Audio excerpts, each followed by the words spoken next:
Brian Heidik competed on the 5th season in Thailand, where he outwitted, outlasted and outplayed everyone else to be declared the sole survivor and $1 million winner. Often referred to as one of the greatest players of all time, Brian manipulated his way through the game while keeping people on his side, before an immunity streak towards the end earned him a spot at the final tribal council, where he would earn the jury's vote to win his season. I spoke to Brian about how suggestions rather than orders were the key to his victory, why there were some behind-the-scenes issues with Jeff Probst and himself during his season, as well as discussing puppies and porn, candy bar commercials, and the truth behind the misspelling of road trip. Brian, it is a huge honour to have you here on Survivor Oz. Well, you guys are too kind. It's my pleasure. Anytime.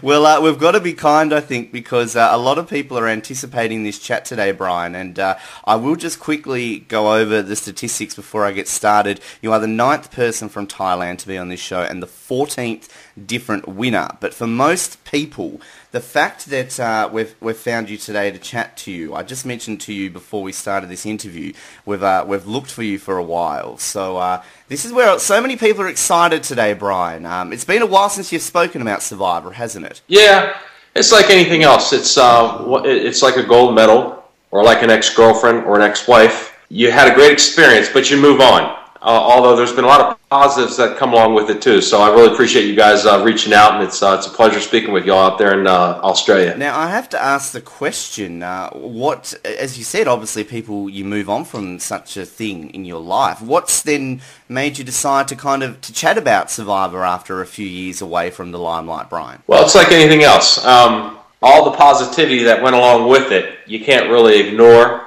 So as much as I tried to get away from the quote-unquote limelight and move out into the country, it always seemed to follow me. But at the same time, I have never problem talking about it or talking with people, because I do have a lot of fans out there and some friends that still love talking about it. And it is an amazing experience, and the psychology behind it is always fascinating to me. Even watching the new seasons, it's so interesting to me how people always have a strategy, but then they stray from the strategy. And really the strategy ultimately should be people. And if you're a people person and you get along with folks in life, like in business, you'll do very well in Survivor.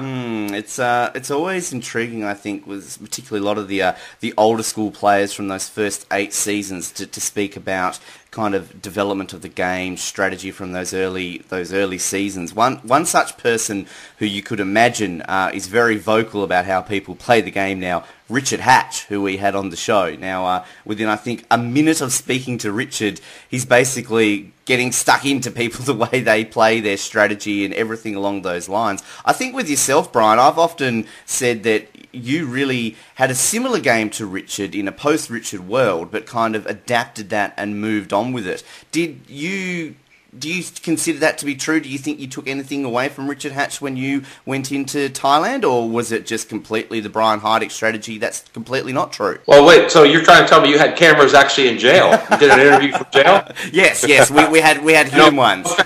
No offense, Richard. No, good. I'm glad I hope he's safe, and I hope he's out. But we all experience roadblocks in our life, and you move on. With regards to the play of Richard, again, that was the first season, so folks didn't really know what to expect. He was just a smart corporate guy who knew people, and that's usually what wins Survivor. If you happen to know people and you treat people with a certain dignity and respect, you tend to move forward in the game. Period. So comparing myself to Richard. I always like to compare oranges with oranges. I'm a different person. I'm a different man. He has his beliefs. I've got mine. Bottom line, I'd have a great time playing with him if it ever came up. But I think, any individual that moves forward in the game, there is a little luck. There is some strategy. But it boils down to if you enjoy life and enjoy people. And a lot of people don't. Nowadays, it's so interesting to me how there's a certain energy with a person on Survivor. You have to respect that energy and take it in, as opposed to push it away. And that's, if you can pick up on people's energy too, you'll be able to really move forward in Survivor. That's a mouth-watering prospect I just heard you say, if you were to ever play with Richard Hatch. Many people right now just got very excited if that ever happened, Brian. Like anything else, we'll see what Mark Burnett decides. We'll no doubt touch on that very shortly with that. I'm just actually noticing behind you there, Brian. Is that one of the immunity necklaces you won during the season there, framed? Nice memento there. Yeah, we always have to have our wall of shame, or wall of fame, I should say. But sure, you have to have the memories. I've got kind of what let's see what else I've got. What I wore actually up top there. That's what I wore. It's all framed in there. And there's some of the utensils as well too that I actually ate with. Fantastic. So some of the utensils, actually the coconut that you make out of a spoon and things like that. So you got to have. It's all positive memories, but sure. It's always good. That's ultimately right there what controls the game. The immunity idol necklace, that's what controls the game, period. Exactly, and 3 of them in a row that obviously got you right to the end. We'll no doubt touch on that after in this chat too. But do you get to walk away with many of the props? Do you have to sort of say to the guys there as you're leaving Thailand, oh, can I have that, can I have that? Or do you have to fight everyone for them? It all depends on your strategy. So a lot of times they want everything back, but obviously if you move forward in the game, and most of production is very cool about having some sort of keepsakes. But generally speaking, what you have to what's there, you have to leave there. And if you find something, you have to put it back. Like some people, I think, found certain things on the island, like some coffee or some things, and if they used it, it would piss a lot of people off, and you'd get ultimately booted if you quote-unquote cheated. So that's why you have to be very careful of what you do around you, and just kind of be low-keyed. Yeah, I can imagine that, because I'm sure if a couple of people are walking around with coffee and stuff like that, hang on a minute, what's going on there? I want coffee.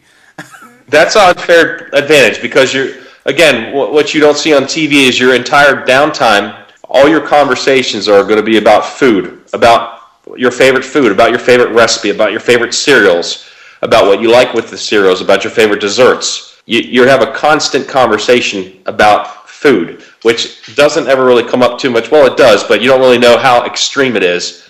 How folks deal with lack of food, lack of water, lack of sleep. Some do better than others. So that's usually what is people's demise in Survivor, is maybe some people have a nicotine addiction. There might be some alcoholics. There might be some foodaholics. And you have to capitalize on that and say, hey, this guy's got an issue, or he can't go to the bathroom, or this person here is dehydrated. Now, you want to nurture them as much as you can, but ultimately it's like any sport. If they're not good or not fit, then it's the likely pecking order that ultimately gets them off of Survivor. Yeah. Did you find yourself personally struggling with anything like that? And I'm guessing, Brian, that you obviously kept all that hidden, though. You didn't want anyone to see your weaknesses. Absolutely. Sure, we all struggle. It's extremely difficult out there. You don't really realize how difficult this lack of food and lack of water and lack of sleep is. And, of course, the unknown.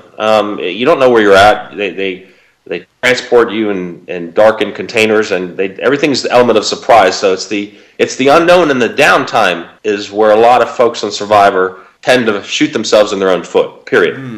Absolutely. Well, a lot of people send in questions, Brian, asking initially how you got into the game in the first place. Now, I had a few people mentioning in that they'd heard rumours that you had been recruited, and obviously so early on in Survivor when this really wasn't the norm. Now, one of the listener questions actually from Brett Bauer asked that specific question: what was the connection that led them to finding you and offering you a slot on the show, and what was the casting process like for you? Well, initially, Survivor production was looking for people in the car industry, okay?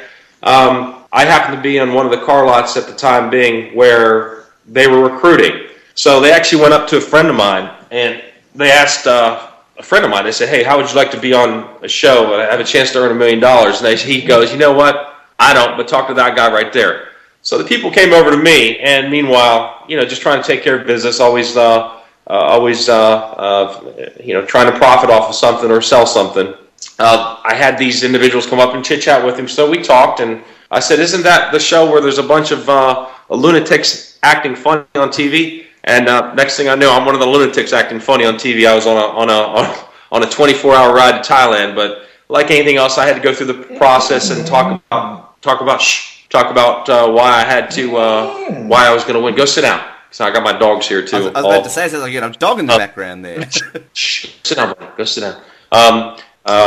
So you kind of have to, realize that, hey, this is a show it could be an interesting experience in your life, number one, but number two, you could also capitalize on a business standpoint. And that's when I started thinking, hey, this might be kind of interesting. And, I guess they like the fact that I was pretty sincere about when I said I'm going to control your emotions, I'm going to manipulate your mind, but I'm going to have a good time doing it. Ultimately, that worked, and it moved me forward in the game. But boy, I sure did have a good time talking with people and learning about folks and suggesting opportunities as opposed to delegating, which is so easy. But some people, they feel they have to, you got to do it this way. Let's do this. Must do this. No, you come here. Whoa. You don't have to worry about acting like that. It's really, let's suggest and enjoy. And then if we can all become friends, like in elementary school or like in high school or like in work, the job place, if we can all get along, or at a radio station, then let's all work together. But if we can't get along, let's end this relationship as soon as we can so we're out of pain. So it all depends on how you look at Survivor. It really is perception, which is an ultimate decision that people make. Well, it's a good way of looking at it. And you famously obviously said you were there on a business trip. That was kind of, I think, a lot of people came out of that. Brian Heidik here on a business trip, very successful business trip because you go on to win. Did this kind of going into the game, was this always that notion? Or when you were, after the tribes were picked by Jan and Jake, did you turn around then and kind of look at who you're with, what you've got possibilities there, and then really think to yourself, okay, this is what I've got to go with and move with? Yeah, there's some major decisions I had to make at the end of the game with regards to who I was going to take with and who I wasn't. Again, if I didn't have this, I wouldn't have had that power as well too. But luckily, it worked out. There were a couple of challenges that worked. I did have to make a big decision in the end where it was hurtful to make some decisions because I knew somebody had done more things in the game that helped move forward. But I also knew that, hey, if I would choose them, it probably would be a $900,000 mistake on my part. And when there's a business trip, and it's strictly business, it's not a friendship and a relationship, it's business. When you make a business decision, like the purchase of a vehicle, you want the best deal, or the purchase of a house, you want the most square footage for your money.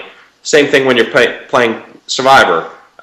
If you can last the first couple weeks and you get sort of to the end and then you can start controlling the game and win a couple of immunities, you have the power, you want to make the right decision. So ultimately, you want to bring people that are either not quite as liked, have done some things that maybe they shouldn't have done, or maybe somebody didn't do anything. But if you bring somebody that didn't do anything throughout the entire process, they might just take the title because they were there and you did more things that maybe stepped on other people's toes. Well, given this is the 5th season of Survivor, we hadn't really seen that before. And I think this is what a lot of people will attribute you to creating, Brian, is kind of, quote, the taking the goat to the end sort of strategy. Because, in the first 4 seasons, we'd just seen a lot of close friendships. They kind of stuck towards the end. We saw the decimation of tribes. But you really seem to be that first person to get, hey, if I take someone to the end who isn't that well liked, it's going to benefit me in that final tribal council. Is it kind of a bit of a thrill to almost create something that nowadays we see very much happening almost every season? Yeah, it's not only is it a thrill, it's almost an addiction.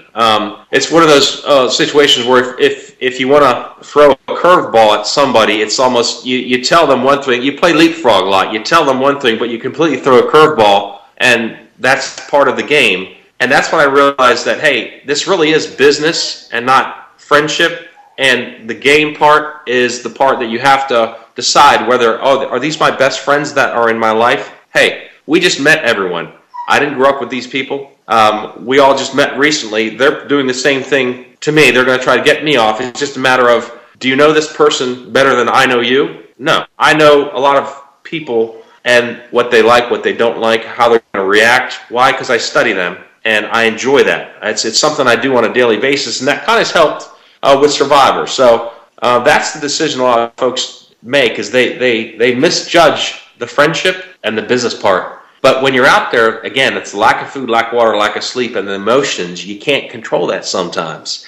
And that's the fascinating thing of Survivors. How well can you control those emotions? And a lot of the females and the women out there, compared to the men, their emotions are they're very emotional about the game, which is great. I get emotional about it too, but some men get emotional too. It's just a matter of how you handle their emotions. Yeah, and I think too, we've had a few people, when we get to our final 5 questions, we have a couple of questions which you have been answered for, which you'll get why you've been answered for at the end, Brian. But some people have brought up, in terms of your win, they've commented that you're a used car salesman, you're going to have an advantage. I think one thing that's amazed me really, Brian, is that since Thailand, since your win, I don't think we've actually ever seen another used car salesman on Survivor. So there's another kind of unique thing you hold in this world. Has it surprised you to see that they've never gotten another used car salesman to play? Yeah, well, it has.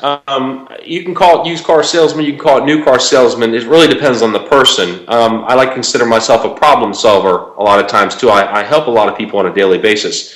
But there are the epitome used car salesmen, and then there are the pros in this world.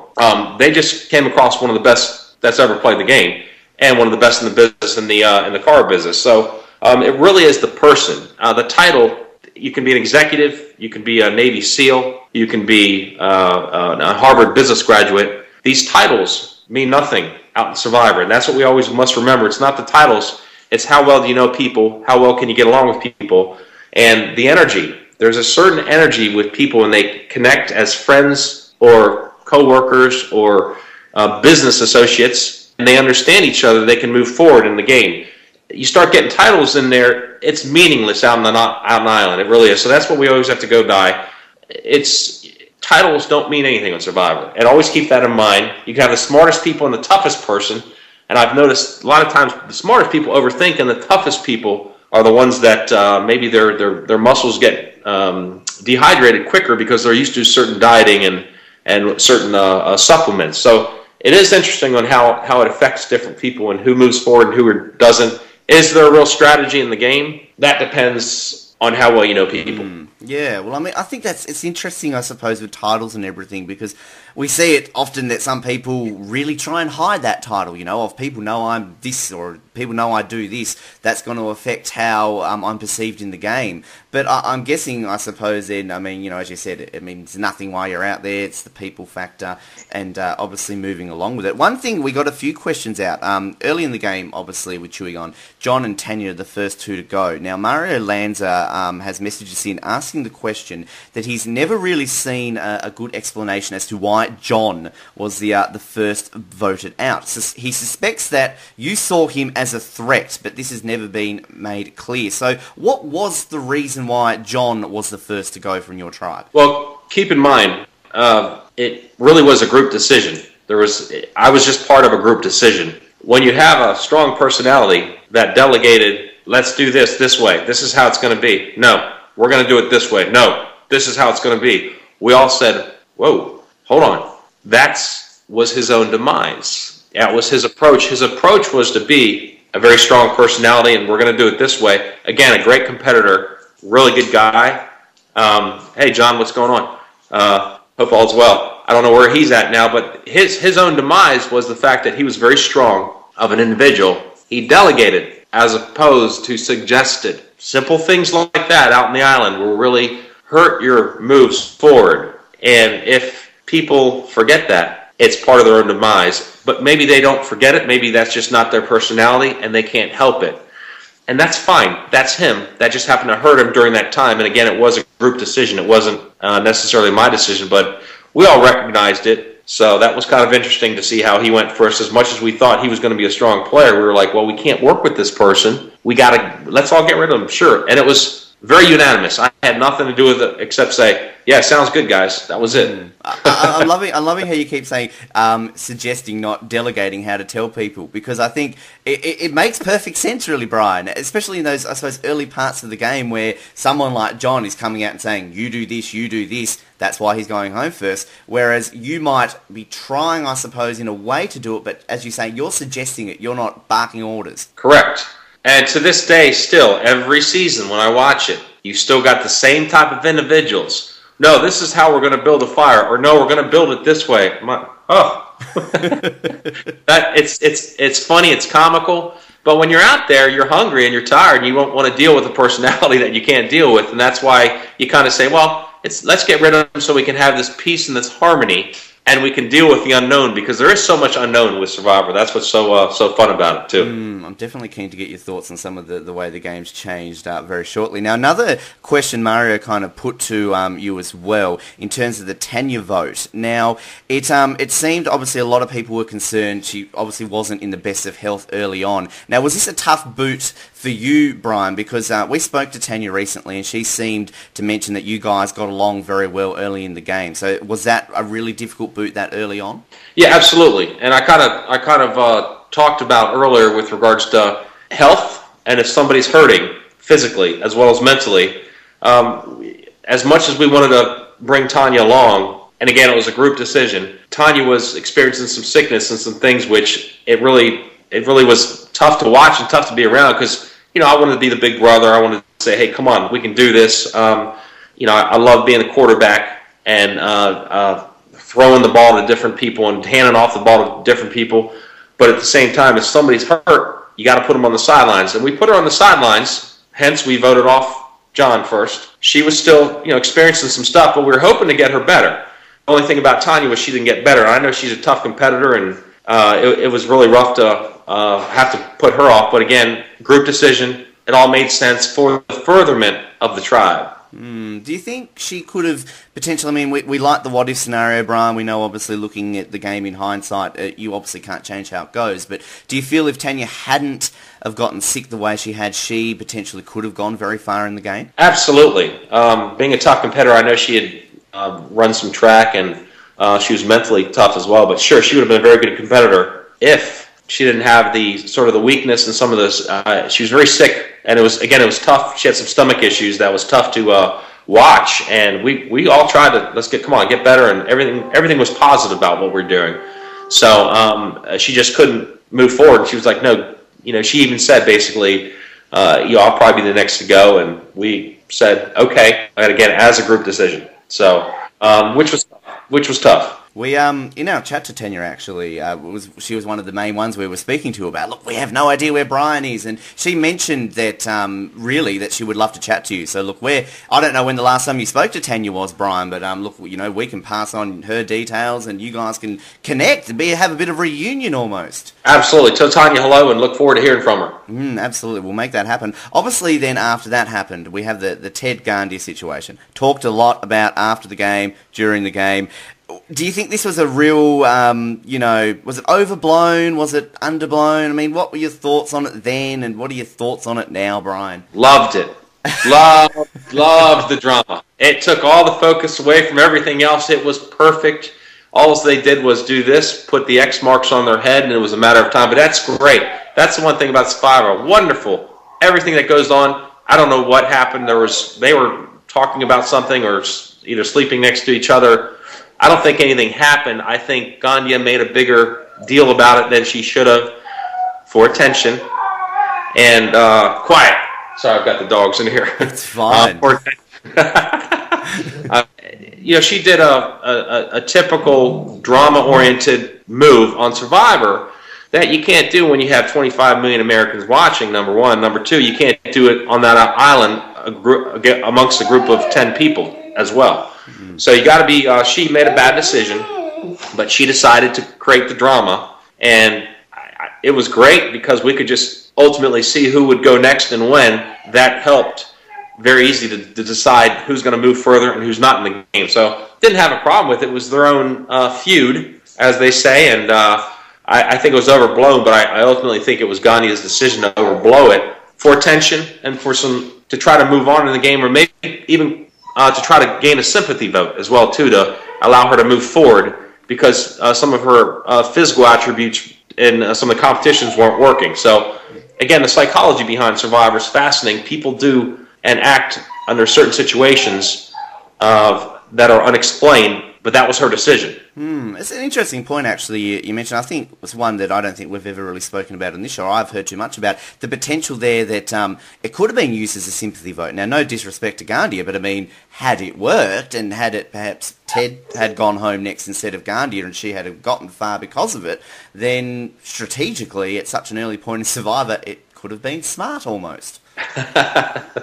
Correct, but it obviously backfired for her. Yes, yes. Again, it's this kind of what-if scenario, supposedly, Brian, that so many people hate us talking about, but we bring up a little bit. Obviously, we had the fake merge. Shii Ann sort of comes over to you guys. She all of a sudden then becomes target number one when it's realised a fake merge. Kind of, again, going on the what-if scenario, but a little bit differently. Do you think Shii Ann could have played very well into your guys' plans had it been a merge at that point? And would it have affected the game much at that point had it been the merge, do you think? Well, I mean, Shii Ann, again, a very smart woman, played the game extremely well. But the thing about Shii Ann is she was likable. We all liked her. That's the thing about what was so interesting to me, that as I watched the game progress, she wasn't very liked by her tribe.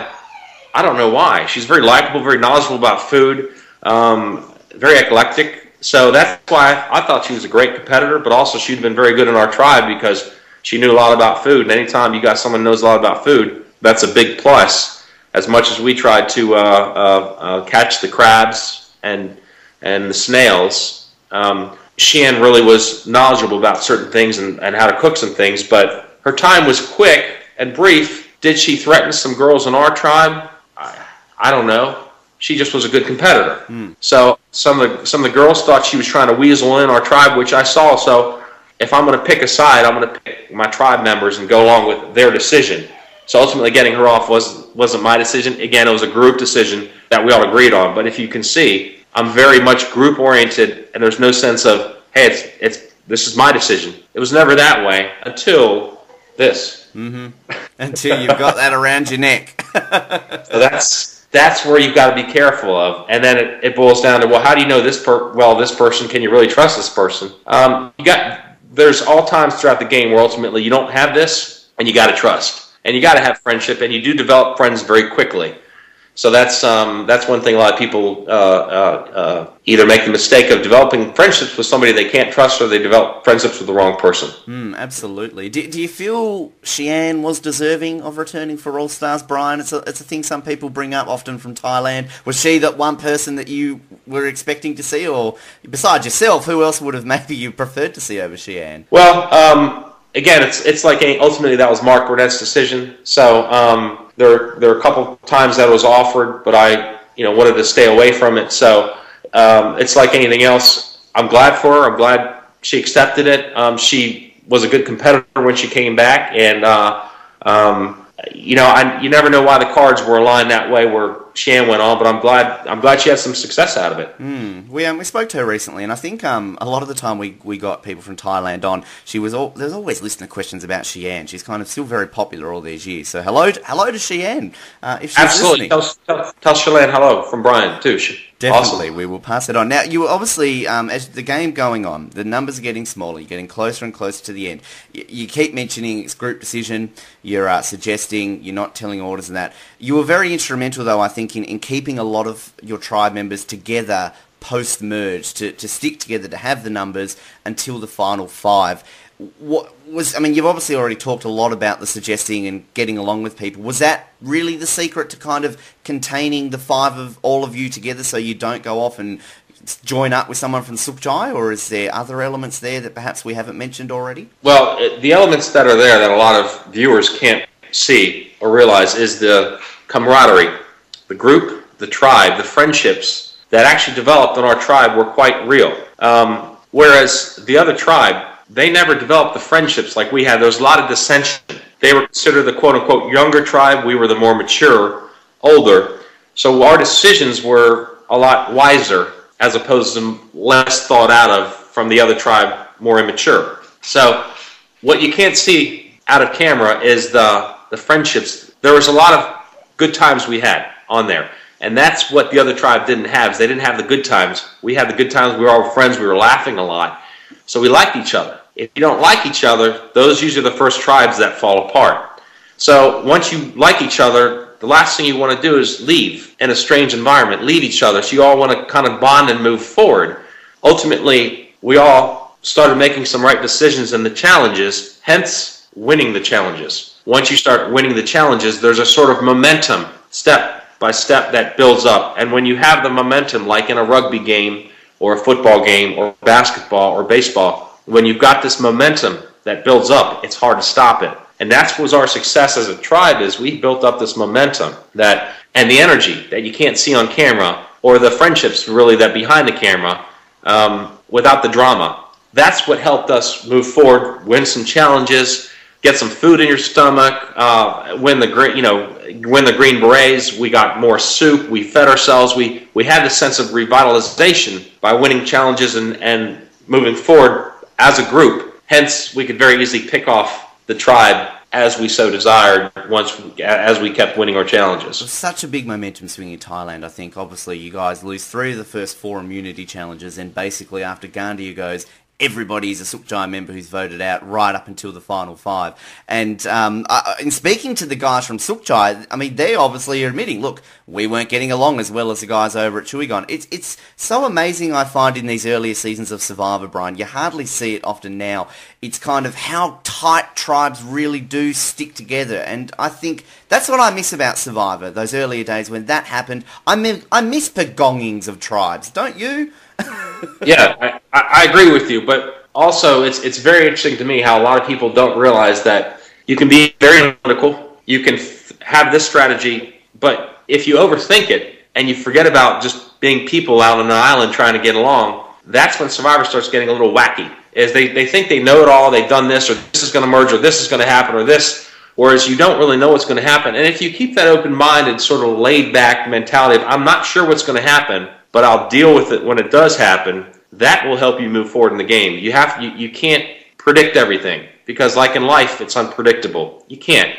You can have an idea of what's going to happen next, but if somebody throws a curveball at you, you got to be able to deal with it or not. So hopefully we go back to the old school way of playing, like all this Redemption Island stuff and this immunity idol that's hidden in the woods. Come on, enough with that. Come on, Jeff. I'll tell Jeff personally, stop all that, because I know Jeff has something to do with it too.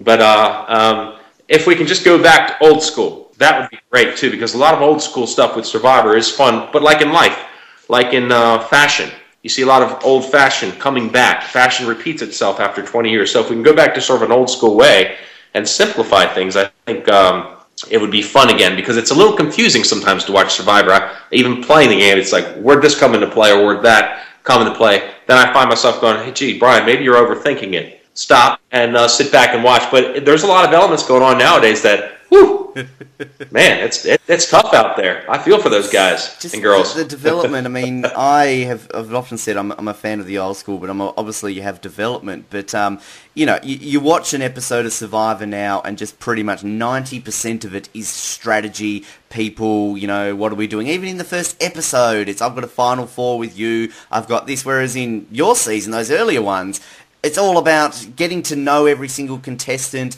looking at how you guys are surviving. It's just so different. Yeah, again, it boils down to people person. And if I think we're a little oversaturated with television nowadays, and reality, obviously, and people are oversaturated with how to play the game Survivor. I was one of the few ones that never really watched Survivor. So as people were out there talking, I kind of just listened. Oh, strategy about that? Interesting. Well, what about, what are their favorite likes or dislikes? What's the name of their dog at home? Do they have any brothers? So I looked at more the person and how they are as people and what brought them to the person that they are today, as opposed to, well, this is going to happen and this. Well, you don't even know their dog's name, or their if they're married or not, or where they live, or where they're from, or what they like in life. What's their favorite food? The simple things about just getting along with people. That's where there's a disassociation with Survivor back then and now. So I hope we see some changes here in the future. Definitely agree with you. Now, obviously, though, in terms of strategy towards the end, you've got final 2 alliances with Helen, Ted and Clay. Now, we've obviously touched on a little bit about why you took Clay, why that was a move on your behalf to do that, because you're going on the immunity streaks.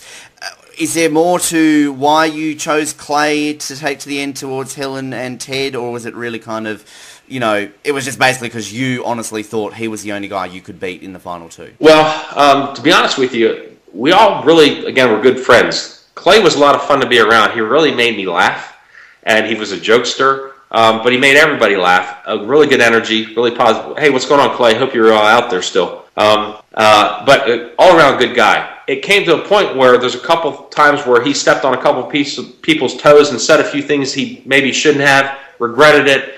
Older gentlemen who sometimes became a little pissed off because of this or that, and then some people didn't like how he reacted. I just used that towards my advantage. He reacted worse than, say, I would have reacted. So, sure, he was less liked, as they say, but everybody was playing a sort of a who are we going to get rid of next, and I'm sure they wanted to get rid of me as well, too. But I also think we all really got along as people and as friends, and I made some right decisions, and I suggested a few things that worked, and it worked out that I had the immunity necklace a couple times in the end, so I ultimately, or anybody else that has that's true control of the game. That's only control of Survivor. So when you get to that point, that's when you got to really embrace it, and then say, okay, I have something here. I can make this decision or this decision. How would I want to have the outcome? And hopefully you make the right decision. I love just the constant use of the word suggesting, Brian. I think everybody listening to this playing Survivor right now, listen to Brian Heidik when you go into the game Survivor. Just suggest things. Well, I'm glad you enjoy it. Now, I can't say a few other words. I'd give up all my secrets, but that's one thing I'll throw a bone out there, okay? Yes. You got to keep some because, we want to see you play again one day, Brian. So you got to keep, a few locked away. We'll see what happens in the future. But into the final tribal council, it's a very heated final tribal council. You did, though, seem to keep a cool head in that when the questions are coming towards you. You handled it better than Clay. Again, was that going into it thinking, I've just got to remain cool, I've got to do the Mr. Freeze, I've got to answer these honestly, I've got to move along? Or was it kind of just on the fly, okay, this is what I'm going to have to do to win this $1 million?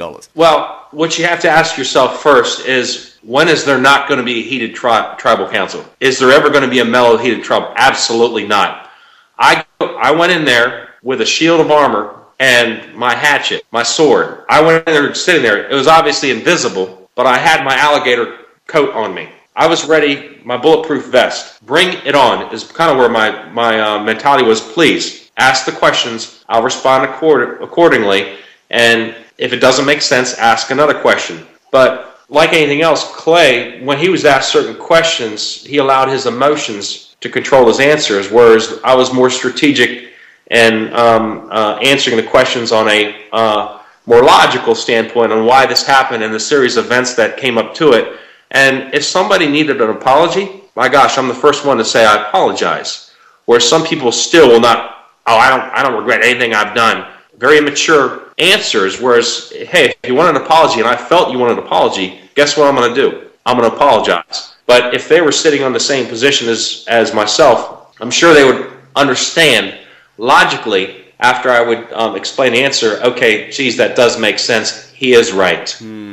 Yeah, it's so interesting how people go into these tribal councils, because I think as an armchair critic myself, Brian, never played the game, I go into every final tribal council going, oh, this person's going to react this way, they're going to react this way, but in the heat of the battle, heat of the moment, you're gonna react a different way. Of all of a sudden, people are going, I hate you, Brian. I hate you, Brian. Why did you do this? And all of a sudden, you're going, whoa, what's all with the hate, guys? Well, that's when your own emotions come into play, and it all depends on how you can handle different personalities. And when you've been with these people for a long period of time, you kind of know them, so you can kind of either, as long as there's no jealousy or no hate involved, you can talk about it with them. Whereas I felt some jealousy, and I felt some sort of, from the younger tribe members, I felt a little bit of animosity. Oh, shoot, he's there and I'm not. Where it's like, hey, I just happened to be a little luckier. I made some right decisions, and we had a little bit better friendships than you guys did out there. So don't hate, enjoy,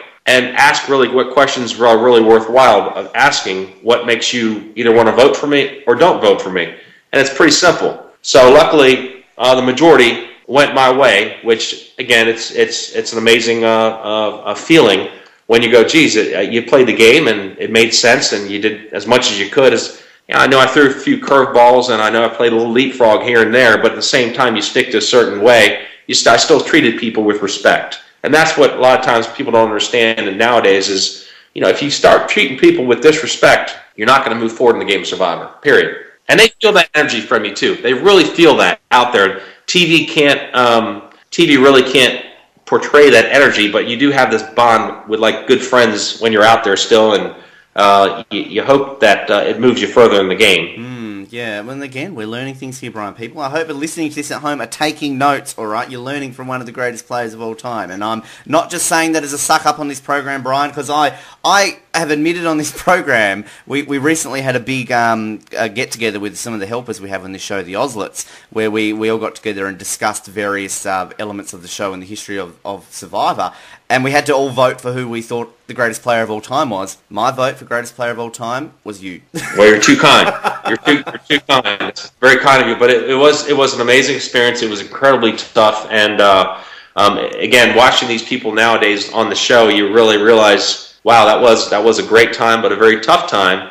And you still watch the different personalities go in there and how they react to certain things and how they don't react. And yeah, it's fun watching it on my flat screen on my at my house as opposed to being out there. I'll tell you that. It's much more pleasurable watching it. I can imagine. What was the wait like for you then in between the wrapping up of filming, the live reunion? How confident were you that you'd won it? And when those votes are read out, you declared the winner. Besides obviously winning $1 million, what's the biggest thrill to come out of winning Survivor? Well, I always like to say I earned $1 million. I earned it. I earned it. Yes. But just it's like a gold medal. It's like winning a Super Bowl. You have this great experience in life, and you have this great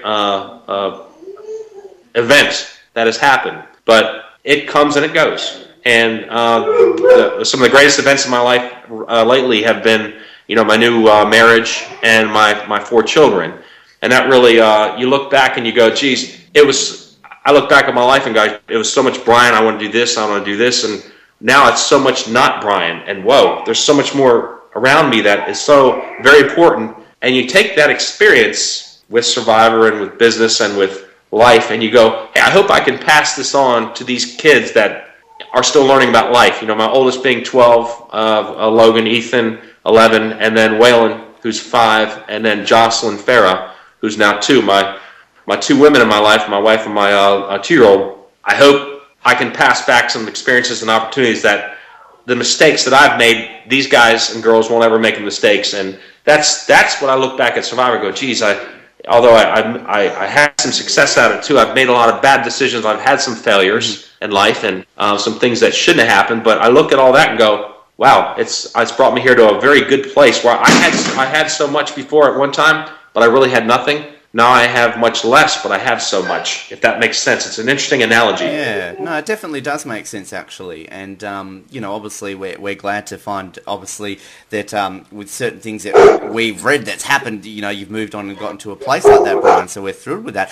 Have you managed to sit down then and watch with your kids Survivor and gone, look, this is how I played, giving them some extra insight? Yeah, I mean, I've got some copies of Thailand, and they obviously the 12 and 11-year-old Logan and Ethan understand the concept of their father being on a show and that he won, and with the kids' classrooms, and sometimes you go there, it's, oh, that's the guy, and but ultimately I'm just dad to them, and the little ones don't quite understand it yet too. But we have had some funny talks about Survivor and the game of how you don't eat, and they're more interested in the tarantula that I ate, and the after a challenge, and the grasshoppers, and the mussels, and some of the ants, and the things you put in the soup. So they're more interested in all the yucky stuff. I can imagine that, actually. I think in all the gross food eating challenges, I'll watch Survivor and I go, yeah, I could eat that. The only one I've ever gone, okay, I don't know if I could eat that, was the tarantula, because I hate spiders, and that to me would have been like, whoa, okay then.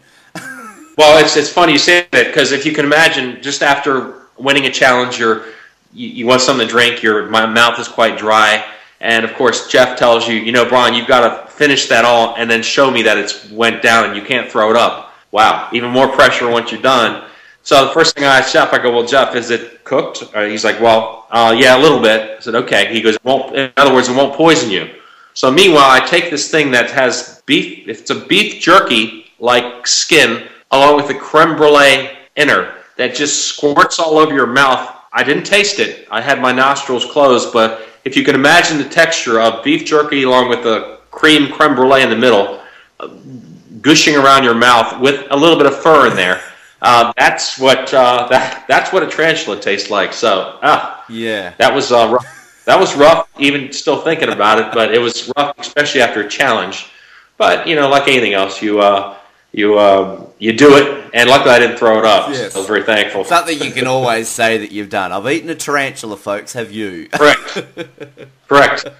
Now, one thing actually I've always been intrigued about, and I've always thought about asking this question to you because I think you're the perfect person to ask it to. Jeff Probst has often always voted Thailand pretty much his worst season of all time, and he said that it is his least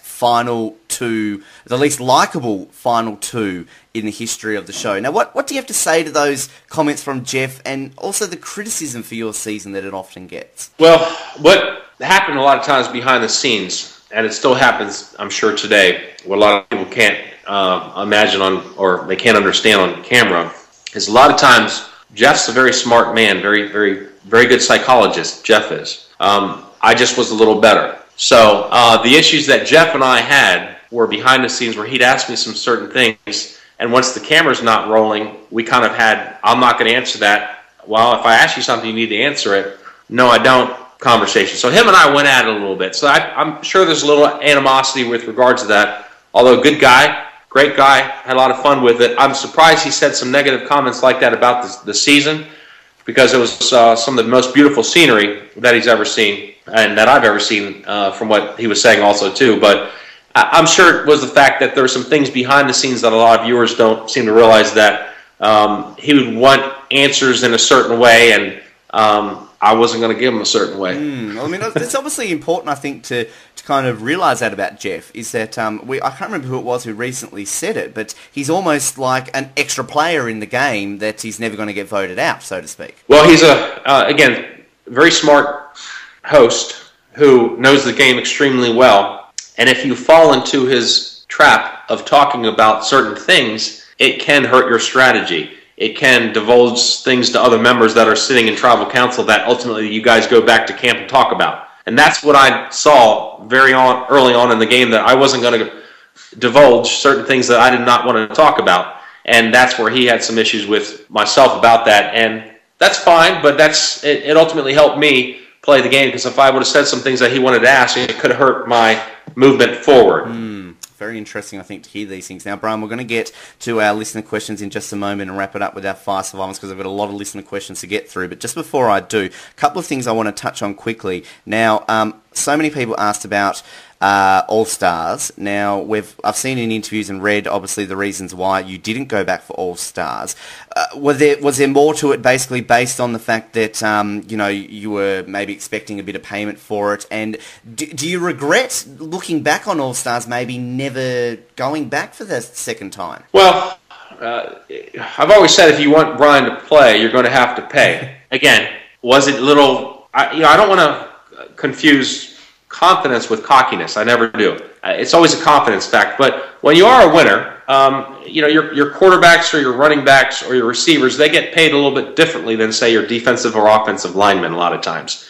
There's a reason for that. And when you've had the title of a winner, there should be some sort of compensation or some sort of something attached to it, because generally speaking, your chances on there have just been doubled, if not tripled, for the fact that you could get voted off. So that's all that. My thought process was, hey, if that's how it is, then it's got to be this. And obviously CBS didn't see it that way, and Mark Burnett, love him to death. I'd love to have another chit-chat with him. Well, we interviewed him recently, actually, Brian. So look, I'll get to his people again. I'll be like, look, Brian wants to chat with you, Mark. Set it up. Absolutely. He's a great guy, and what I always remember from Mark is it's interesting. In one of the final scenes of Survivor, him and I were kind of alone, and he just said, Brian, if you take anything from this, just soak it all in. Just soak it all in.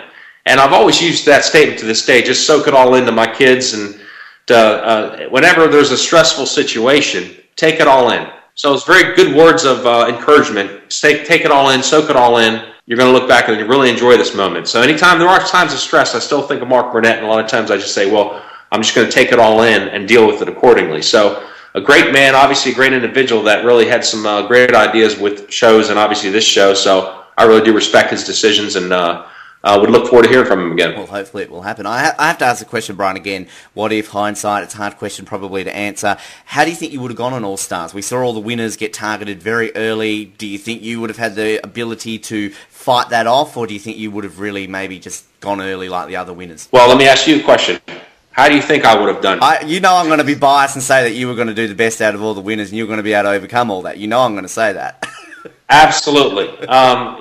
It's like anything else. There is a little luck involved, but ultimately, I'd love to spray a little magic dust next time around. Have you actually, again, people always ask this question, have you been asked back for any other seasons besides All-Stars? No, I have not. Right, that's interesting because I know with Heroes vs Villains, I think your name was brought up to an interview to Jeff, and I think he said you weren't seriously considered, which is interesting because I mean you obviously were voted in the best villain category at that All-Stars reunion special, and I think when people think of the great villains, they often put you up there. So, I mean, was that almost offensive not to be asked back for Heroes vs Villains? Did you have any thoughts on why you weren't? I guess Jeff and I need to sit down and have a little powwow. That's what I think needs to happen here. Jeff and I need a little making up to do, it sounds like. We have to make this happen, folks. I think so many people are still mouth-watering at the fact of you returning. I mean, it often gets brought up an all-winners season, I think. And I brought that up with Mark Burnett, and he said never say never. And a few people actually messaged us in, and apparently there's rumours going around that when they bring back returning players now, they often give them a bit more money than they used to. So I suppose then, if they give you that phone call, Brian, you know, fingers crossed, there might be that ability. Well, it's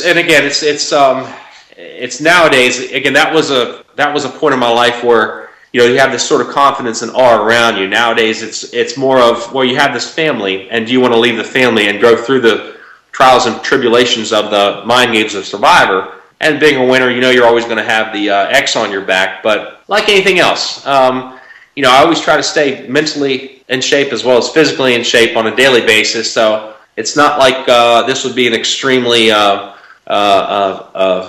tough experience physically, being that I always try to maintain a certain physical aspect just in business and in life. So, is there a possibility? There's always possibility. And as I'll quote Mark, never say never. Mm-hmm.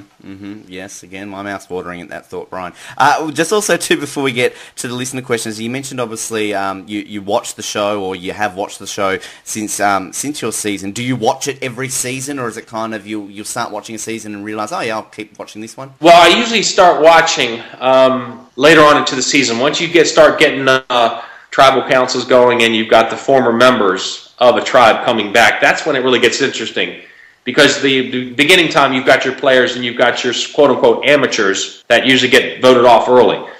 So it's kind of fun to start watching it once the game's already playing. Being that I've played, I can kind of get into it right away, not miss a step without all the pre-game warm-up, if you know what I'm saying. Mm-hmm. So I always enjoy getting into it halfway through the season, like now, and watching, seeing how they're going, and seeing how people have progressed, although I do like to see who's going to be playing the game, the first 18 to the first 20, and then look into it 4 weeks later and say, oh, okay, so these people aren't playing, and you kind of look at their personalities and what they are and how they've been playing, and you understand why they've got booted off. So, have you been enjoying in Philippines at the moment? Have you thought this has been a good season? Yeah, the Facts of Life girl, I think she's doing real well for herself. She's really becoming a strong person.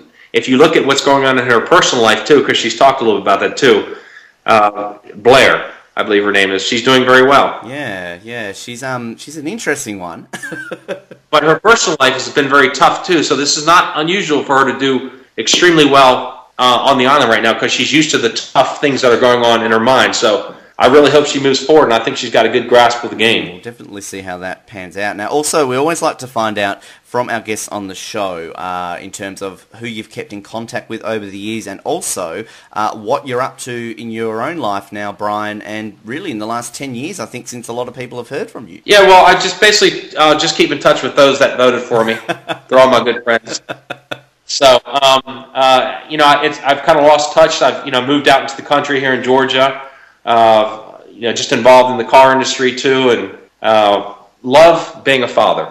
So I really love being a father right now. I'm kind of providing life lessons for these little guys that hopefully they can ultimately in turn utilize one or two things, and I introduce them to things in sports and ideas and activities. And if they fall in love with something, now I'm not ever going to be this forceful guy, but if they fall in love with something, my gosh, I think I've done my job. So right now there's a lot more focus on those in my life than what's going on with Brian. And I have a very giving aspect now, which I kind of enjoy, to be able to be this Mr. Dad and try to give advice to these kids on a daily basis. So that's about it. It's kind of a boring life out here in the country in Georgia, but I live in a beautiful country and I've got a beautiful family. So again, I've got a great life right now. So that's kind of as long as you're happy, Brian. That's the main thing. Absolutely, internally, of course, and that comes across too on Survivor. There's folks that are happy in life and they're not. So yeah, I try to be a pretty happy person all the time. So hopefully that continues. I like it. Well, we're going to get into these listener questions now, Brian, because I've got a few now. Just remind people, survivoroz@hotmail.com.au. Send them in. Of course, follow us on Facebook and Twitter to find out who we've got coming up on the show. And we got loads of these, Brian. I think a majority of these questions we got all related to two things which I'm sure you don't want to talk about, and that is puppies and porn. Again, well, when Bruce Willis or Mel Gibson or some of these top-notch actors do a rated R film, it's considered okay. That's what I was doing. It was soft. The budget wasn't as high. It was strictly a simulation. So there was never any real things going on, and that's what most people don't realize. But of course, the media gets it, makes it out of play. As a 20-year-old in LA, and I've done some national commercials. I've been on a soap opera. I've had some guest starring appearances, but as an artist, as an actor, when you're in LA, it's part of income, and you do some things that, hey, maybe you never think about, but the budget wasn't over $1 million, so it's considered quote-unquote soft porn. If the budget was over $1 million or $5 million, then it's rated R. That's how I look at that, number one. Number two, with regards to dogs and puppies, I had a marriage that was dissolved. When I was living on acreage, there was a dog that I had my dogs in the cage. We had a coyote that kept coming on our lot and actually killed some ducks. I thought the dog was a coyote. One thing led to another. The media blew it out of proportion. It was a wild dog that was on our property, and that was blown out of proportion. If I hadn't been married at the time to somebody, it could have been resolved very quietly. But because I was who I was, she wanted to make sure the media knew. One thing led to another, got out of control. So that's all that was. It was more of a blown out proportion with the media. And like anything else, you take your punches and you move on. But that's all behind me. That's it's good. As I said, a lot of these questions that I got about them, some actually were kind of funny. I'll see if I'll put a few of them in, but I just wanted to put that up. Actually, before I get to these, now one question that a lot of people ask us about. Now, I don't know if I can really explain this too well unless I can show you the clip. There was an ad that is floating around the internet from 1992 that people assume is you for a crispy crunch chocolate bar. Was that you? Did you do an ad for that about 20 years ago? Oh, absolutely.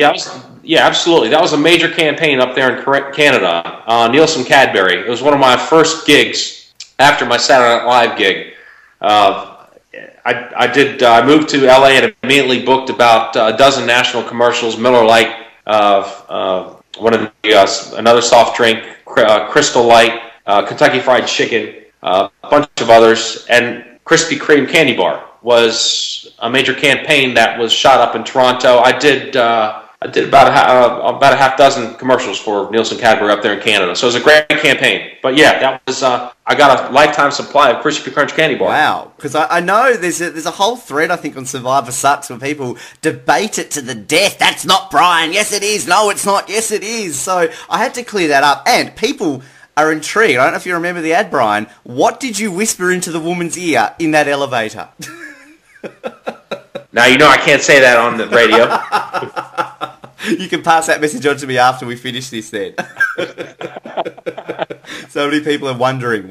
I'm glad we've cleared that up. That was a fun shoot, and but yeah, you can hear it coming from the horse's mouth. That was me in those scenes. It was a great product and a great shoot. Beautiful. We've confirmed that. Now, I've got some questions. Solomon Dalguam asked. Now, I've kind of obviously touched on an all-winners season.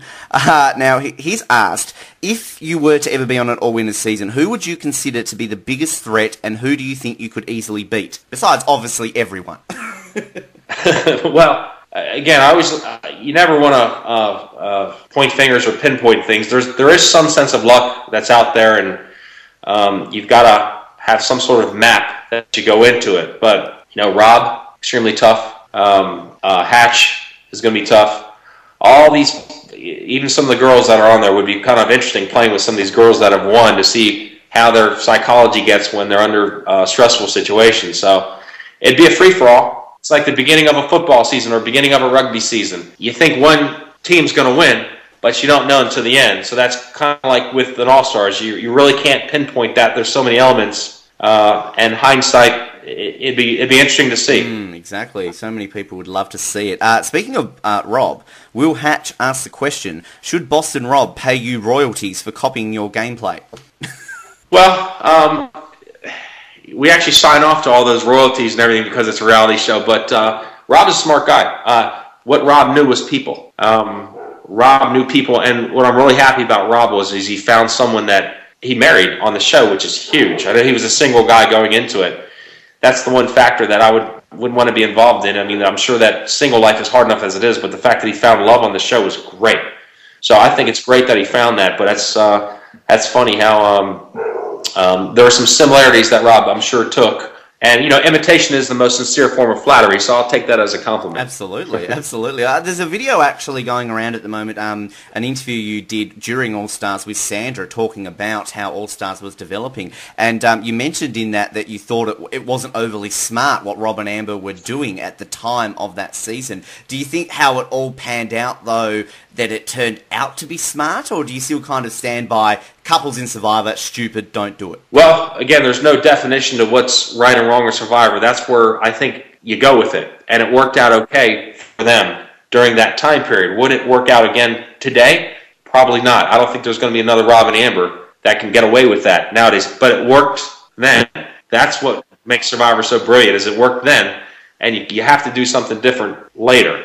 So, and again, I'm glad that they found love, and I mean, if there's more love in this world, I think this world would be a better place. So I think it's great. I definitely compliment them on that. I like that. I like that thought. Russ Bartlett asked the question, did you misspell road trip on purpose in the car reward because you didn't want winning a car to make you look like a threat? In other words, did I throw a challenge? Yes. Yeah. Being the fact that, I've kind of been in the car business all my life, cars to me are like rocks. They're like dollar bills. I've always had them. And I was so surprised that no one was moving forward. I'm moving forward, looking around, going, please somebody move forward, or please somebody do something. So meanwhile, I deliberately kind of misspelled it because there's been this curse, and I knew that. Everybody who's won the car has gotten axed. I think that's changed since then. But sure, up to that point, you have this sort of, whoa, I got to be careful. And I sort of was building this momentum that I didn't want to, I didn't want to have a car stand in my way of the mill. So you got to say, well, look, what's more important? Get rid of a car, move forward towards the mill, or get a car and have so many obstacles put forward into you for the mill. So in other words, yes, I did deliberately misspell it. It's such an interesting confession there, Brian, because I think Jeff, I believe it was Guatemala, they brought it in that Jeff mentioned the car curse and was like, look, you can give up the car to everybody else or keep it for yourself. And Cindy kept it for herself, was promptly voted out. So the fact that you're kind of aware in that situation, hang on a minute, I win this car, I'm not going to win. Oh, let's just misspell road trip. Do people comment to you after the game? Brian, do you know how to spell? Yeah, well, of course. And, without going into strategy and this and that, I'm glad Ted got the car. I think he needed it at the time or something like that. So it's one of those things where you're all this series of events that have taken place up until then, you realize it was all meant to be with regards to that. So that's why these material objects or material things, you have to look at things strategically and say what's really important in the long run. You'd rather win $1 million and you can buy 10 cars anyway, Brian. Why do you need one? Sure. Sure. Absolutely. Now, Alex Isaac asks, does anyone actually call you Mr. Freeze, and how did you keep your hair so perfect during the season? Well, seaweed. Seawater and seaweed are a very good mixture. A lot of people don't realize that. So I should have patented it years ago. Now, I've had some people say how you play the game, it's cool, Mr. Freeze and all that, which I'll take that as a compliment. So the elements in the island out there, I never knew how I looked or how my hair was, so I had no idea my hair was that way. It was one of those things where I just went in the ocean, and luckily it happened to stay halfway decent, I think, and all I can attribute that to is seaweed and seawater, so, and a little bit of sand. There's a secret. You can patent it now, Brian. It's not too late. Absolutely. Now, Mario Lanza asks, in your bio, it said you were a star quarterback in college. What school did you go to, and did you ever consider trying to go pro? No, I had a series of injuries. I went to NC State, North Carolina State, Wolfpack for a while. I had a series of injuries. I never started or anything, but it was a great experience getting recruited by them and going to a major college, trying to play, but the injuries and there's also this sort of there's always this sort of desire to experience the world. Hence the entry into theater and the arts, acting and commercials. And I studied. A lot of people don't realize I studied off Broadway. Did a lot of Meisner and method. I've done a series of plays as well too. So I had to kind of find myself. And sports wasn't for me at the time. And I think the injuries with my knee helped me sort of satisfy this. At 21, 20 years old, you're sort of this free type soul that has to experience life, and that's where I was in life at the time. So if I look back, should I give sports a little bit more seriousness? Sure. But hindsight, again, you move on. I kind of fulfilled this need to experience life in New York and Los Angeles, and you never know what life has to hold until you try it. Yeah, good point. I like that. While you're still single. Mm-hmm. Exactly. Thank you, Mario, for that question. Now, Kurt with a K asks the question, what did you spend the $1 million on? And, yes or no question, did the dog live? The $1 million, I invested, I capitalized, I put it in the market, college funds. I saw things grow, and then the market changed as well, too. I guess one of the main things I purchased was my Dodge Viper. So that was kind of my first present to myself, a little Dodge Viper and 79 Trans Am, so always being into cars. So just some sports cars, a couple toys here and there. But other than that, just invested it in things for the kids for the future now. So that was nice. But yes, the dog did live. And is a full-grown dog now, which is still around, apparently, from what I heard. So, then. In a positive aspect, the dog did live, yes. That's something that I think really, it never really came out with, amongst all the media storm that it came out with, Brian. It was never kind of mentioned. Did the dog live? Well, anytime you're in this limelight, there's always a lot of negativity, breeds a lot of publicity for certain news channels, and the minute something positive happens or everything's suppressed, then nobody wants to talk about it anymore. So that's all what happened, but that's all water behind us now, so we can all move on from that. Exactly. Now, a couple more. Cody Ross asked a question, who is more batshit insane, Helen or Jan? Well, these women are very strong competitors nowadays. With regards to backstabbing or back-talking, they were both very good. Very good at moving forward in the game, and Helen was a very fierce competitor. Helen and I to this day are still good friends. We just haven't talked lately. But I've seen Jan a few times too. Again, good-hearted folks. Both of them are pretty hardcore when it comes to that. It's a very good political answer there, Brian. I think it was a good one. Because they're still good friends of mine. Yes. Well, we're speaking to Helen at the moment, and we're about to get her lined up. So we're very excited to speak to Helen, actually. So we'll be sure to pass on a hello to her. Now, Georgia Hands asks the question: did you flick off the camera on purpose when doing your alliance partner hit list? Well, no, I never really flipped. I think it was more of a misinterpretation. No, it was more of a one finger down, two finger down. It was more trying to be funny. Trying to make a stressful situation comical, but not on purpose. It was more done in fun and in good humor. So, and I think they took it as that too. So, no, it was definitely a fun thing to do. But that was just kind of my personality at the time, and we all become this island-like different person when we're out there too. So that was a island-type person that kind of I was becoming. And it was kind of exciting, and I embraced it. So that was my character of being very confident during a stressful situation. which was fun. We recently posted a clip on our Facebook page from YouTube. I think there's a video out there called The Brilliance of Brian Heidik or something like that, where it's kind of got classic moments, and you've got the one where you do that, you accidentally flip the people off. And I think a lot of people that people still comment about is, I think the comments you made towards some of the women there, or something like, women belong in the kitchen or something. Did you get a lot of flack from that when you got home for that one comment? But isn't that so much fun? It's just having a fun with a few things, and people take things out of context. But you have to understand, too, out there, during the time period I was on, it became very prehistoric-like or cave-like, whereas the women really did want to wash dishes and do things, which we all embraced. All the guys were like, this is great, sure, we'll take some more soup, or yeah, you can wash that if you want, thank you. Now, if I was asked to wash something, or if I'd say, hey, can I get you another dish, I have no problem doing that too. It was just a natural progression at the time. So was I feeling it at the time, during that time of Survivor? Absolutely. And that's what was going on. And the women knew it too. They just wanted to kind of make a stink about it. And we were all just kind of having fun. So it really was more in fun than anything else. I like it. I like that answer. Now, before I get to the final 5 questions, I've got one more question. I don't even think you're going to answer this one, but I've got to ask it anyway. Alex Isaac asked the question, which Survivor would you like to shoot a porn scene with? Interesting. Now my mind is turning circles. Where's my wife around? Is my wife around here? I don't know. Quick.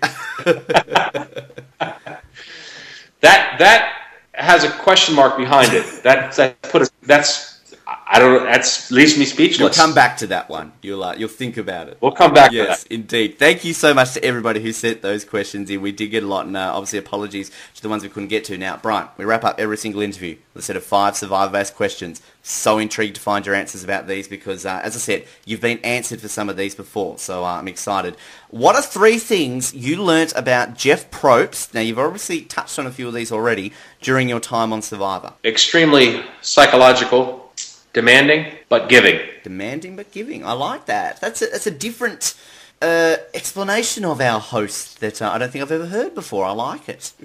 Absolutely. Again, I was a little surprised when he said Thailand was his least favorite season. So again, Jeff and I need to have a little powwow. I think that's thrown you for a bit of a curveball there, Brian. Because I think he's only ever given 2 rankings of all-time seasons. And on both occasions, Thailand was the bottom. And it's always intrigued me that, because I know Thailand often gets criticism as voted one of the worst, but personally, and I'm not just saying this, trust me that I'm talking to you and that I'm a fan of you, I have ranked it in my top 10. I think it's very underrated. Yeah, and you're always going to have that nowadays too. You're going to have the underdog, and that's okay because I've taken a lot out of it, and such is life. C'est la vie. Yes, exactly. Kind of moves in perfectly into our second question. In the history of Survivor, Brian Heidik, what is your favourite season and your least favourite season? Well, I'd probably have to say one of the greatest seasons that I've seen to this date are going to have to be, of course, Thailand. Absolutely. But other than that, I really enjoyed Amazon. I enjoyed the first season, watching it too. The Philippines is shaping up to be pretty good. Outback was fun to watch. So as much as I like to say the later seasons, I think the earlier seasons are some of the funnest and the best because of the newness and the quality of the type of individuals that were on there and the lack of knowing how to play the game and without all this strategic talk. So probably up to the first, I'd say, dozen were my favorites. And least favorite, are there anyone you want to single out or kind of? 10, I want to say 10, 11, 12-ish. I kind of got lost and bored, and I got not interested in the characters. So, but otherwise, it is what it is, and that's Survivor. You're going to have your good seasons and your bad seasons, just like your quarters in rugby or football. You're going to have your good quarters and bad quarters. Exactly, it works out well. Now, question number 3. I mean, you could kind of consider this similar to the question I just asked you a few minutes ago that you couldn't answer, but I don't know if this is slightly different. In the history of Survivor, Brian, who is the sexiest ever contestant? Let's see, the sexiest ever contestant. Sexiest, yeah, I'm sure as in terms of female, correct? Well, I mean, if you really want to answer male, Brian, please feel free to. But look, yes, female would work. Let's see, who was the girl that was on Amazon? The dark-haired girl? Jenna? Yes. Jenna Maraska. She actually, to be honest, doesn't get answered as much as I ever would think she would. On our big poll that we had recently, she did make the top 10 sexiest female contestants, but a lot of Survivor contestants, surprisingly, Brian, don't answer her. I wonder why. I don't know. All I know is whenever you got girls taking their tops off on a season, I don't think there's anything wrong with that. There's enough there to be voted for easily. Question number 4. Now, it's a two-part question. In the history of Survivor, Brian, who to you has been the greatest player that has never won the game, and who has been your least favourite winner? Let's see. Well, I mean, can you really have a least favorite winner? You can, and we know you want to answer it. And don't get mad at me, Sandra. Sandra, don't get mad at me. Sandra, don't get mad at me. But Sandra just got annoying after a while. Although I like her a lot, don't get me wrong. After a while, enough Sandra. Besides that, now let's see who won a lot. And then, I guess I got to say, Colby. Colby was always there, just never took it. Yeah. Always there, just never took it. I would like to have seen him win. Yeah, he in our poll we asked that question: who is the greatest player never to have won? And he did make it into 5th position. So he's obviously still gets voted a fair bit. Colby. One person actually that we haven't brought up in this interview that I would love to hear your thoughts on, Russell Hantz. Now, what are your thoughts on Russell? 3-time player, villain, do you like the guy? Do you not? Is he an idiot the way he plays? Did I let you know what I thought of Sandra? You did.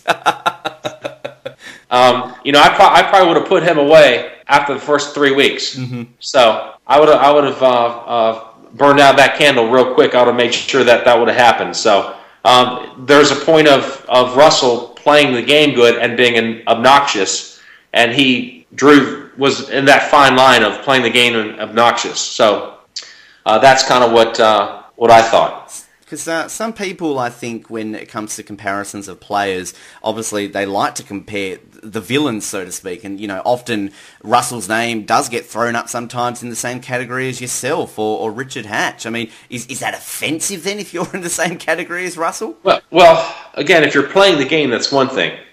Just like there was a confidence and cockiness that I drew a fine line of, whereas Russell, you play the game, you're a good player, and annoying. There's that line. So, no, not at all. I mean, he did. I mean, he got along the way. I can't believe some of the things he did that people fell for it at that time when they were out there. It was quite interesting, the plays he made, but he kind of took some huge risks that did come into his favor. So, he played the game good, but he just never was on my best player list. He got lucky a few times too. That would be a very interesting list. A lot of people would love to read the Brian Heidik best player list. That's something you can send through to us, Brian. Speaking of best players, the final question for you today. This is a question you have been voted for in the past. In the history of Survivor, who is the greatest ever contestant and why? And you are allowed to vote for yourself. I will say that. Well, no, I have to say. Anyway, that's who is it? Rob and Amber. I mean, I really got to say Rob. Rob's one of the best players who's played. Been around there, done it a few times. He's been on there so many times, and the guy's played his heart out. So I got to give it up to Rob. Good guy. Period. Yes, absolutely. Well, he on our poll was voted the second greatest player of all time. The person who was voted greatest was your favourite, Sandra, given that she's won twice. But you came in at 8th on that poll. But if you look at it as one-time winners, as in winners have obviously only ever played once, you would be second on that poll. So that's a way of looking at it to put you a bit higher on that list. Well, that's very kind. It's like anything else. You take your experiences, and if it comes around again, it'll be a different format, just a different time period, similar format. So. A lot of the elements, I suppose, are there, the survival aspects and that, but I mean, as we talked about earlier, hidden immunity idols, things like that, that's what you just obviously adapt your game to. Correct. And then, again, we don't want to overcomplicate things. This isn't high technology. We're not at an IT firm. This is people on an island trying to get along or they don't get along. if you simplify Survivor, you'll do very well. You'll move forward into the game. It's making suggestions, isn't it, Brian? Making suggestions. Correct. That's I think what we've come away with this, mate. Well, I will say it has been an absolute honour having a chat with you today. Good luck with everything, with the used car salesman career and obviously your family. And I sincerely hope that one day we do see you again on Survivor. Pleasure talking with you. Never say never.